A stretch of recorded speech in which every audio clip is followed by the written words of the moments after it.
আগামী ফেব্রুয়ারিতে নির্বাচন হবে কিনা তা নিয়ে অনেকের সন্দেহ আছে, আমারও আছে। এর মধ্যে নাসিরউদ্দিন পাটোয়ারি তো ঘোষণায় দিছে যে ফেব্রুয়ারিতে নির্বাচন হবেই না। তবে আমি সবাইকে ফেব্রুয়ারিতে নির্বাচনের টার্গেট নিয়ে প্রস্তুতি নিতে বলি। এরা না বললে আবার বিএনপিওয়ালারা বলবে আমি নির্বাচন পিছাইতে চাই। তবে এই নির্বাচনে কি হবে তা নিয়ে আমি এক সপ্তাহ আগে বলছিলাম যে এই নির্বাচনে খেলা হবে, অপ্রত্যাশিত ফলাফল হবে। এডিটর সাহেব এনার দেখা দেন, নাহলে ব্যাক ফাপড় নিতেছি। উনি আশায় আছেন একটা ভালো নির্বাচন দিতে পারবেন, দিতে পারলে ভালো, তবে আমি খুব ভরসা পাইতেছি না। তবে এই নির্বাচনে খেলা হবে, অপ্রত্যাশিত ফলাফল হবে, আমি আগেই বলে রাখতেছি। দেখেছেন? আর আল্লাহর কি কাম, এটা নতুন জরিপ আসিছে। আসেন আমরা আগে সেই জরিপের ফলাফলটা দেখে আসি। 12% মানুষ বিএনপিকে ভোট দিবি বলিছে, 10.4% মানুষ জামাতে ইসলামীকে ভোট দিবে বলিছে, মানে 10.5% মানুষ।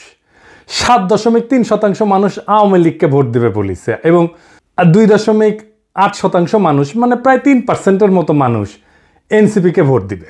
তবে কাকে ভোট দিবে এ বিষয়ে এখনো সিদ্ধান্ত নেয়নি 48%-এর বেশি মানুষ। অন্যদিকে জরিপে কাকে ভোট দিতে চায় তা বলতে রাজি হয়নি 14.4% মানুষ। এটা BRAC institute of governance and development BIGDর একটা জরিপ। 8 মাস আগে গত অক্টোবর মাসে একই প্রশ্ন করা হয়েছিল এবং এরাই এই স্টাডিটা করছিল। সেখানে 16.30% মানুষ বিএনপিকে ভোট দিতে চাইছিল। এইটা স্যার গতবার আর এইবারেরটা একটু পাশাপাশি দেখেন, তাহলে বুঝবে যে কেমন কমিছে। 11.30% মানুষ জামাতকে ভোট দিতে চাইছিল এবং 2% মানুষ এনসিপিকে ভোট দিতে চাইছিল। তার মানে জরিপ অনুযায়ী 8 মাস পরে বিএনপি এবং জামাতের ভোট কমিছে, এনসিপির সামান্য কিছু বাড়িছে। তবে 62% মানুষ এই রাজনৈতিক দলগুলোকে ভোট দেবে না, তাই না? কারণ তারা হয় বলতে রাজি হয়নি, অথবা তারা এখনো সিদ্ধান্ত নেয়নি। এরা এই 1 বছরে তাদের উপর থেকে আগের সমর্থন হারা সরাই ফেলছে, আরও ফেলবে। বিএনপির জনসমর্থন, দলের জনসমর্থন 26.32% কমিছে। হে প্রভু হরিরাম কৃষ্ণ জগন্নাথ প্রেমানন্দী, ইয়া ক্যা হুয়া? এডিটর সাহেব অরিজিনালটা শুনে দেন একটু। हे प्रभु हे हरि राम कृष्ण जगन्नाथ प्रेमानंदी, ये क्या हुआ? गलाव में पानी आ गया, गामछा भी खुल गया मेरा, लेंटी ये देखिए। হ্যাঁ, সাপ্রি ইনস্টিটিউট অফ ক্রিটিক্যাল থিঙ্কিং এর হোয়াটসঅ্যাপ শাখার গলা পর্যন্ত পানি আগা। বিএনপিকে জিততে পারবে, তারা মনে করতেছে পারবে, কারণ আওয়ামী লীগের এই 7.3% ভোট তারা নিবে। কিভাবে তারা নিবে, কৌশল কি, আসেন সেটা একটু বুঝে দেখি। তারা তাদের নেতাদের একটা অংশকে মুজিব, ধানমন্ডি, 32 নম্বর আওয়ামী লীগ নিষিদ্ধ করা প্রশ্নে আওয়ামী লীগের যে বয়ান সেটা ফেরি করার কাজে নামাই দিছে। আমরা জানি এই যে শেখ রুমিনুর রহমান, ফজা পাগলা, হাবিবুর রহমান হাবিব, এরা তো কেন্দ্রীয় পর্যায়ে, এমনকি জেলা পর্যায়ে, উপজেলা পর্যায়ে পর্যন্ত আওয়ামী লীগের ভোটার, বিশেষ করে হিন্দু সম্প্রদায়ের কাছে তারা একই বয়ান ফেরি করিচ্ছে। শুনেন, এটা বগুড়ার শাহ আলম সাহেব করছে। কিন্তু সংগঠন হিসেবে আওয়ামী লীগ নিষিদ্ধ চাই না। অথচ আজকে যারা বেহেশতের টিকিট দিতে চায়, জামাতের মধ্যে একটি নতুন সংগঠন করেছে হিন্দু জামাত। এটা কখনো সম্ভব? তারা এবং নতুন একটি রাজনৈতিক দল মিলে 3 দিনের ভূমি আন্দোলন করে স্বাধীনতার নেতৃত্ব করে একটি রাজনৈতিক দল, বাংলাদেশের সবচেয়ে পুরনো একটি রাজনৈতিক দল, সেই দলকে বাংলাদেশে নিষিদ্ধ করেছে, যেটা রাজনৈতিক ভাবে সঠিক সিদ্ধান্ত হয়েছে বলে আমি বিএনপির একজন কর্মী হিসেবে মনে করি না।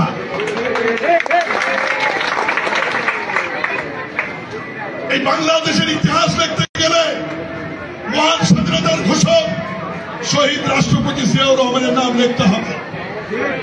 এই বাংলাদেশের স্বাধীনতার ইতিহাস রচনা করতে গেলে মুক্তিযুদ্ধের নেতৃত্বকারী দল আওয়ামী লীগের তৎকালীন সভাপতি শেখ মুজিবুর রহমানকে অস্বীকার করা যাবে না।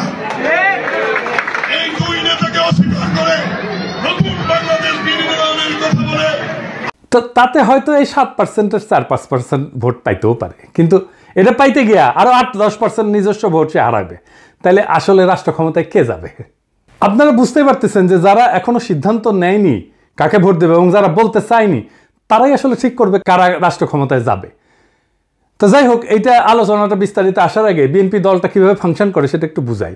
তাইলে এই যে কেন এই রুমিনুর রহমানরা এই কাজ করে এটা বুঝতে পারবেন, এবং কিভাবে তারেক রহমানের নিরঙ্কুশ নিয়ন্ত্রণ নিশ্চিত হয় দলের মধ্যে এটা বুঝতে পারবেন। আর এই পদ্ধতিটা বিএনপির সবচেয়ে বড় দুর্বলতা। আমি এটা বিএনপির সাথে কাজ করতে করতে গিয়ে আবিষ্কার করেছি। আসেন দেখি এটা কেমন। বিএনপিতে দুইটা কাজ করে। এক, সোশ্যাল কনফ্লিক্ট, যেটা সমাজে যে দ্বন্দ্বটা আছে সেটাকে ইন্টারনালাইজ করে ফেলে, মানে সেটা নিজের ভিতরে ঢুকে ফেলে, দলের ভিতরে ঢুকে ফেলে। মানে ধরেন সমাজে আওয়ামী লীগের রাজনীতি চলবে কিনা, এটা নিয়ে একটা দ্বন্দ্ব আছে, তো সেটাকে সে দলের মধ্যে নিয়ে ফেলে। আওয়ামী লীগের রাজনীতি করা উচিত এমন একটা দল তৈরি করে নিজের দলের মধ্যে এই মত প্রচার করবে, আর তার বিপরীতে আরেকটা দল তৈরি করে যারা ভিন্ন মত প্রচার করবে। এটি হইতেছে এক্সটার্নাল কনফ্লিক্টকে ইন্টারনালাইজ করা। কি সুবিধা পায় এতে? সে মনে করে যে এক্সটার্নাল যে কনফ্লিক্ট এটা তো ম্যানেজ করা ডিফিকাল্ট, এক্সটার্নাল কনফ্লিক্টকে আমি যদি ইন্টারনাল করে ফেলি সেটাকে আমি কন্ট্রোল করতে পারবো ইজিলি, কারণ আমি তো নেতা, আমার কথা দুই পক্ষই শুনবে। তো আমি এই আলোচনাটা দলের মধ্যে থেকে করব এবং আমি এটাকে নিয়ন্ত্রণ করব। বুঝতে পারছেন? মানে সমাজের যে বিতর্ক সেটা আমি নিজের দলের ভেতরের একটা ইন্টারনাল বিতর্ক করে ফেলবো। দলের ভেতরে যদি আমি ইন্টারনাল, সমাজ তো আমার কথা শুনে না, তো দলের ভেতরে যদি আমি ইন্টারনাল কনফ্লিক্টটা নিয়ে আসি তাহলে দলের লোক সবগুলো আমার কথা শুনতে বাধ্য হবে। আর একটা বিষয় হইতেছে যে এরা একজনকে আরেকজনের পিছিয়ে লাগিয়ে দেয়। এই যে কনফ্লিক্টটা দলের ভেতরে নাই সেটা তৈরি করে। আমাকে এই যে ওয়াহিদুজ্জামান অ্যাপোলো একদিন বলে ফোন মেরা যে বিএনপির অনেক লোক বলে যে আপনি রয়ের এজেন্ট। হ্যাঁ, তার মানে কি বুঝেছেন? তো তার মানে এটাই যে শুনে হয় আমি বিব্রত হব বা সংকুচিত হব বা ভয় পাবো, এবং আমি একটা আশ্রয় খুঁজবো, এবং আমাকে এমন একটা মহাশক্তির কাছে পাঠাবে যে আমাকে আশ্রয় দেবে, অথবা সেই আশ্রয় দেবে। তার মানে বুঝেছেন তো? বা সেই বলবে আরে ব্যাপার না, আমি দেখতেছি, আমার উপরে ছেড়ে দেন। হ্যাঁ, তো সে তার দলের লোকদের উপর আনুগত্যটা কেনে, তারা এটা চাপে ফেলে ভয় দেখায়, আনুগত্য আদায় করে। এটা বিএনপির কৌশল। যাই হোক, এই যে এক্সটার্নাল কনফ্লিক্টটাকে ইন্টারনালাইজ করে ফেলা, এটা তার নির্বাচনে আওয়ামী লীগের ভোট টানার একটা কৌশল। তো যাই হোক, এখন এই যে নির্বাচনী জরিপ, এটার প্র্যাকটিক্যাল ফলাফলটা কি? প্রথম ফল হইতেছে বিএনপি আগামী সরকার গঠন করতে পারছে কিনা এটা বিরাট সন্দেহের মধ্যে পড়ে গেল। ধরেন এনসিপি আর জামাত ঐক্য হইল, ওইদিকে বিএনপি নিজের ভোটের সাথে আওয়ামী লীগের ভোট আর জাপার ভোট মিলে একটা হাড্ডাহাড্ডি লড়াই হইল। তাও কি বিএনপি বা এনসিপি জামাত ক্ষমতা আসতে পারতেছে? না, পারতেছে না।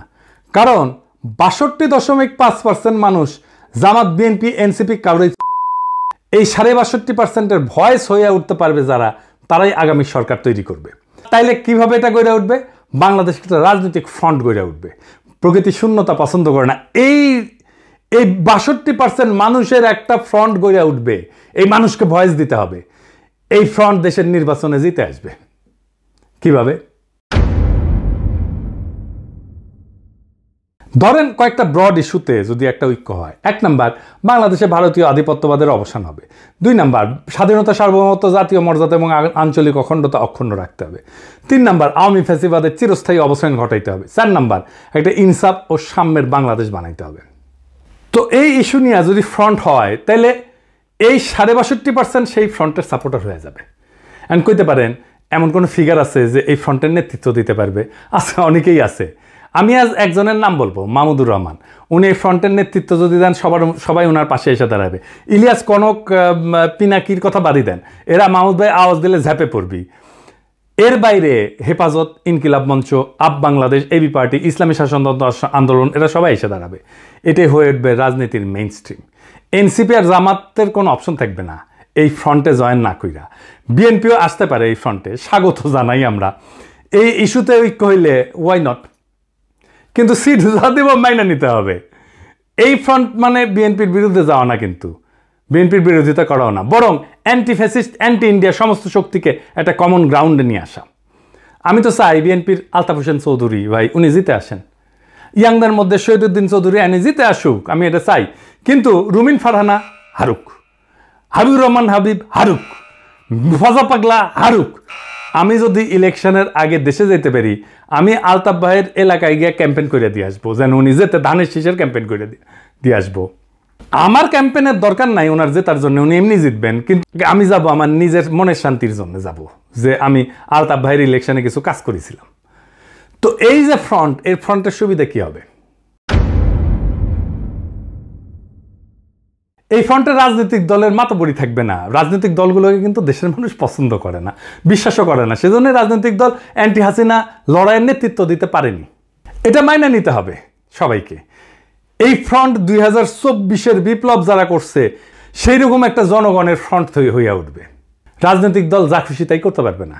এনসিপির বালখিল্যতা, জামাতের রাজনৈতিক ভুল, অন্য ছোট দলের ন্যাশনাল ইম্প্যাক্ট তৈরি করার অক্ষমতা সব দূর হয়ে যাবে। এক নতুন আশায় দেশবাসী বুক বাঁধবে, সারা দেশে এক নতুন আশার সঞ্চার হবে। আমরা কলা গাছ যদি দাঁড় করাই দিই, বেশিরভাগ আসনে তারা জিতে আসবে। আমরা বিএনপির ট্রু ন্যাশনালিস্ট নেতাদের আসনে কোনো প্রার্থী দেব না। আমাদের মার্কা হবে বাম্বু, বাম্বু, বাম্বুর দাবরা নিতে দেশকে আবার সঠিক রাস্তায় নিয়ে আসবো। এই 62% থেকে বাংলাদেশের আগামীর রাজনীতি উত্থিত হবে। এখন প্রশ্ন হচ্ছে, মাহমুদ ভাই কি রাজনীতিতে এভাবে আসতে রাজি হবেন? না, হবেন না। ওনারা যারা চেনেন তারা জানেন উনি হবেন না। এই ভিডিও দেখার পরে উনি আমার ফোন দিয়ে ঝাড়ি দিবেন, বলবেন এসব কি পাগলামি শুরু করিস, আমি আমার দেশ নিয়ে আসি, আমার বয়স হয়েছে। তো যাই হোক, উনি যাই বলুক, সক্রেটিস বলছিলেন সেই নেতাই শ্রেষ্ঠ নেতা যে অনিচ্ছুক নেতা। মাহমুদ ভাই অনিচ্ছুক নেতা, তাই উনার বাংলাদেশের সেরা নেতা হওয়া সম্ভব। এইটারে বলে সিনাটাস আর্কিটাইপ। কঠিন লাগিচ্ছে হ্যাঁ কথাটা শুনে, টার্মটা শুনে, কিন্তু এটা খুব মজার ইতিহাস আছে, আসেন শুনি। উনার নাম ছিল লুসিয়াস কুইন্টিয়াস সিনসিনাটাস। 458 খ্রিস্টপূর্বাব্দে একজন রোমান সম্রাট ছিলেন তিনি। এই গল্পটা শুরু হয় একটা গভীর সংকট দেয়া। রোমান সেনাবাহিনী কনসাল মিনুসিয়াসের অধীনে প্রতিবেশী উপজাতি ইকুইদের দ্বারা অবরুদ্ধ হয়ে পড়ে এবং ধ্বংসের মুখোমুখি হয়। রোম শহর আতঙ্কিত হইয়া যায়। এই চরম মুহূর্তে সিনেট মরিয়া হইয়া, উনি প্রাক্তন সেনাপতি ছিলেন সিনসিনাটাস, ওনাকে সম্রাট হিসাবে নিয়োগের পক্ষে ভোট দেয়। উনি তখন অবসর জীবনযাপন করেছিলেন এবং কৃষিকাজ করেছিলেন। সিনেটের একটা প্রতিনিধি দল তার ছোট খামারে পৌঁছায়, সেখানে তাকে তার জমিতে লাঙল চাষ করতেছে দেখে। দেশের ডাকে সাড়া দিয়ে সিনসিনাটাস একটা নতুন সেনাবাহিনী গঠন করে এবং অসাধারণ সামরিক অভিযানে একদিনের মধ্যে ইকুইদেরকে পরাজিত কইরা অবরুদ্ধ রোমান বাহিনীকে উদ্ধার করে রোম শহরকে রক্ষা করে। 6 মাসের জন্য ওনাকে সম্রাট বানানো হয়েছিল, কিন্তু 15 দিন বা 16 দিন পরে উনি ক্ষমতা চাইরা আবার চলে যান, ওনার ক্ষেতের মাঠে চলে যান কৃষিকাজ করতে। জর্জ ওয়াশিংটনের হিস্ট্রিও কিন্তু এইরকম। উনিও কৃষিকাজ করতে চলে গেছিলেন, ওনাকে ধৈর্য এনে প্রেসিডেন্ট বানানো হয়েছে। জিন্না 1930 সালে হতাশ হয়ে কংগ্রেস রাজনীতি ছেড়ে দিয়ে লন্ডনে যে ওকালতি প্র্যাকটিস করেছিলেন, প্রচুর ভালো প্র্যাকটিস করেছিলেন, কিন্তু খুব প্রসার হয়েছিল, জমজমাট প্র্যাকটিস, বিলাসবহুল জীবন ছিল। ওনারা ধৈর্য এনে মুসলিম লীগের নেতা বানানো হয়েছে, আর ভারতবর্ষের ইতিহাস বদলাই গেছে। এই যে আমাদের হাসান সৈয়দ সোহরাওয়ার্দী, তারও কিন্তু এরকম কাহিনী আছে। ওনার বোন বেগম শায়েস্তা ইকরামুল্লাহ সোহরাওয়ার্দীর লেখা জীবনীতে আছে। 1933 সালে সোহরাওয়ার্দী সিদ্ধান্ত নিল আর রাজনীতি করবেন না। ট্রেনে করে ভাইয়ের সাথে বোম্বে থেকে কলকাতা ফিরতেছিলেন। প্রোগ্রাম ছিল স্টেশনে নেমে বাসায় ফিরে রেস্ট নেবেন এবং ঘর সংসার করবেন। তো ওনার বড় ভাই ওনাকে ট্রেনে প্রতিজ্ঞা করেছে আর কখনো রাজনীতি করবা না। উনিও বলছেন আর করবো না ভাই। তো যাই হোক, হাওড়া স্টেশনে নামার সাথে সাথে হাজার হাজার মানুষ ওনাকে ঘিরে ধরে আল্লাহু আকবর, সোহরাওয়ার্দী জিন্দাবাদ স্লোগান দেওয়া শুরু করে। ওনার মাথায় নিয়ে মিছিল করা শুরু করে। কাম শেষ, উনি রাজনীতিতে স্থায়ী হয়ে যান। ইতিহাস বদলে যায়। আমার উপরে ছাইরা দেন, দেশের মানুষ যদি তৈরি থাকে তাহলে মাহমুদ ভাই আসবেন এই দায়িত্ব পালন করতে। আর কারা থাকবেন না আমার কইলাম না, কইলে এখনই লাভ দিয়ে উঠবেন। আমি বলছিলাম অপ্রত্যাশিত ঘটনা ঘটবে, সেই ঘটনার জন্য তৈরি হন, আমরা ইতিহাস সৃষ্টি করব অচিরেই। বাংলাদেশের রাজনীতি এখন এক সন্ধিক্ষণে দাঁড়ায় আছে। 62% মানুষের নীরবতা, এটাই আসল শক্তি, এটাই আগামী সিদ্ধান্ত গ্রহণকারী হাত। তারা কারো অন্ধ অনুসারী না, বরং তারা খুঁজতেছে এমন একটা প্ল্যাটফর্ম যেখানে থাকবে আত্মমর্যাদা, সার্বভৌমত্ব, ইনসাফ আর সাম্যের নিশ্চয়তা। ইতিহাসে আমরা বারবার দেখছি, যখন জাতি প্রস্তুত তখন নেতার আগমন অনিবার্য হয়ে যায়। সিনসিনাটাসের মতো, জর্জ ওয়াশিংটনের মতো, জিন্নার মতো, সোহরাওয়ার্দীর মতো। সেই নেতা হয়তো এখনো মাঠে নাই, কিন্তু মুহূর্তে আসলেই ইতিহাসের পাতা থেকে উঠে আসবেন তিনি।